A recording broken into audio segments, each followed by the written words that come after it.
Hello students, इस video में solve करेंगे एक्सरसाइज 1.1 का क्वेश्चन नंबर 3। क्वेश्चन पढ़ लेते हैं। Find the LCM and HCF of the following integers by applying the prime factorisation method. क्या करना है आपको? एलसीएम और एचसीएफ निकालना है। कैसे निकालना है? प्राइम फैक्टराइजेशन मेथड से। टेस्ट करते हैं फर्स्ट पार्ट से। फर्स्ट पार्ट है 12, 51 एंड 21। इसमें हम क्या करेंगे? तीनों का प्राइम फैक्टराइजेशन निकालेंगे, उसके बाद एलसीएम और एचसीएफ फाइंड करेंगे।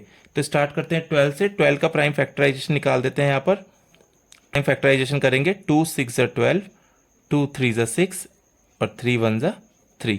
ऐसे ही मैं यहाँ पर 15 का प्राइम फैक्टराइजेशन निकाल देता हूँ। 15 का प्राइम फैक्टराइजेशन क्या होगा?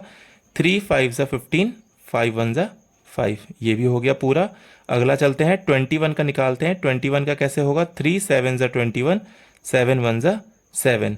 ये हो गया हमारा तीनों का प्राइम फैक्टराइजेशन। अब इनको लिख लेते हैं। 12 मतलब क्या? 2 इंटू 2 इंटू 3।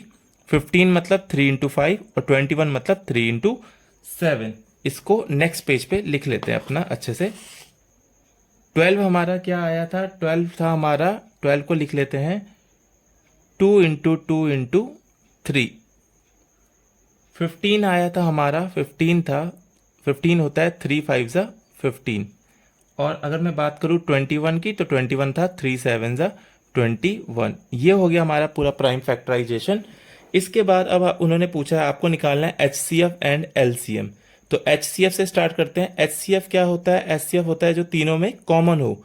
तीनों में कॉमन मैं देख सकता हूँ 3 कॉमन है तीनों में। यहाँ भी 3, यहाँ भी 3 और यहाँ भी 3। तीनों में 3 कॉमन है, तो एचसीएफ हमारा हो जाएगा 3। बाकी कुछ भी कॉमन नहीं है।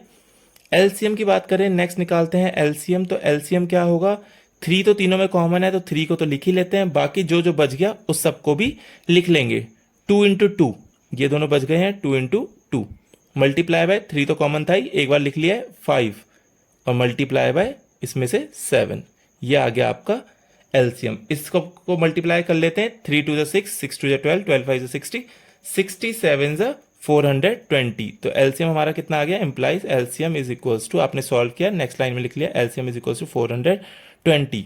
उसमें क्वेश्चन में पूछा है एचसीएफ और एलसीएम, तो इन दोनों को हाईलाइट कर लेते हैं दूसरे पेन से। आप ब्लैक पेन से हाईलाइट कर लीजिएगा। एचसीएफ आपका आंसर आ गया है और एलसीएम भी आपका आंसर आ गया। फर्स्ट पार्ट का एचसीएफ है 3, एलसीएम है 420। चलिए नेक्स्ट पार्ट में मूव करते हैं। सेकेंड पार्ट में हमसे पूछा गया है 17, 23 एंड 29 का हमें निकालना है एचसीएफ एंड एलसीएम। तो अगर प्राइम फैक्टराइजेशन की बात करें, तीनों ही प्राइम नंबर्स हैं। प्राइम फैक्टराइजेशन कैसा होगा? 17 को मैं लिख सकता हूँ 17 इक्वल्स टू 17 1 17। इसके अलावा 17 का कोई प्राइम फैक्टर्स नहीं होगा। 23 को भी हम ऐसे लिखेंगे 23 1 23। और 29 वो खुद में अपना प्राइम नंबर है, तो उसको भी ऐसे लिख सकते हैं बस 29 1 29। बात करते हैं एचसीएफ की। एचसीएफ क्या होता है? हाईएस्ट कॉमन फैक्टर, जो तीनों में कॉमन होता है। तीनों में कॉमन क्या है? 1। तो मैं लिख लेता हूँ एचसीएफ आ गया आपका 1। एलसीएम की बात करते हैं नेक्स्ट लाइन में। तो एलसीएम आपका क्या होगा? तीनों में 1 कॉमन है, बाकी क्या होगा? जो सबको मल्टीप्लाई करेंगे। 17 multiply by 23 multiply by 29। 17 multiply by 23 multiply by 29। तो आप इन तीनों को मल्टीप्लाई कीजिएगा। मल्टीप्लाई करके आपका आंसर आएगा। अगली लाइन में लिख लेते हैं implies LCM is equals to, सबको मल्टीप्लाई कीजिएगा, आंसर आ जाएगा 11339।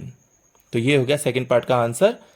इसमें आंसर को हाईलाइट कर लेते हैं। एचसीएफ है हमारा 1 और एलसीएम भी हमारा आ गया है। दोनों को हम हाईलाइट कर लेते हैं दूसरे पेन से। इससे टीचर को चेक करने में आसानी होती है। चलिए तो नेक्स्ट पार्ट के लिए मूव करते हैं। नेक्स्ट पेज पर थर्ड पार्ट के लिए। थर्ड पार्ट है 8 9 एंड 25।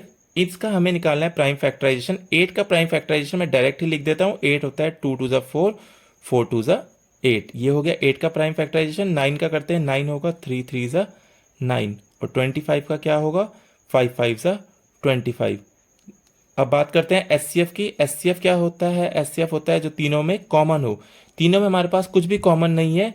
मैं इनको कैसे लिख सकता हूँ? सब में अगर मैं मल्टीप्लाई 1 कर दूं तो कोई फर्क नहीं पड़ेगा, है ना। तो तीनों में 1 कॉमन है, तो मैं एचसीएफ लिख सकता हूँ एचसीएफ इज इक्वल्स टू 1। अब बात करेंगे एलसीएम की। तो एलसीएम में सब चीज आ जाएंगी हमारी। कॉमन तो कुछ भी नहीं था 1 के अलावा, तो सब आ जाएगा 2 into 2 into 2 into 3 into 3 into 5 into 5। तो एलसीएम लिख लेते हैं, क्या आएगा? 2 into 2 into 2 multiply by 3 multiply by 3 multiply by 5 multiply by 5। आप इस सबको मल्टीप्लाई कीजिएगा, आपका एलसीएम आ जाएगा। नेक्स्ट लाइन में लिख लेते हैं, implies LCM is equals to 1800। Answer को हाईलाइट कर लेते हैं, एचसीएफ आ गया है 1 और एलसीएम हमारा आ गया है 1800। तो आई होप आपको ये वाला क्वेश्चन समझ में आया होगा। तो मिलते हैं नेक्स्ट क्वेश्चन के लिए नेक्स्ट वीडियो में।